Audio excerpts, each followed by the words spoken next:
आजच्या व्हिडिओमध्ये पाहूया आपण तिसरे मूळ, चौथे मूळ किंवा पाचवे मूळ म्हणजे काय. तर पहा, जसं आपण वर्ग करतो, समजा 5चा वर्ग 25, 5चा घन लिहिला तर 125, 5चा चौथा घातांक लिहिला तर तो येतो 625, 5चा 5वा घातांक लिहिला तर तो येतो 3125.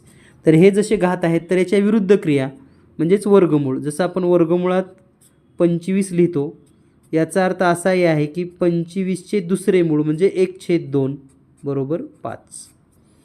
जसं आपण घनमुळामध्ये 125 लिहितो, त्या पद्धतीनं 125चा तिसरा घात किंवा तिसरे मूळ म्हणजेच 5.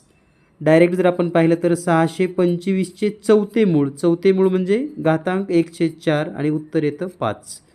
त्याचबरोबर 3125चे पाचवे मूळ म्हणजेच 5.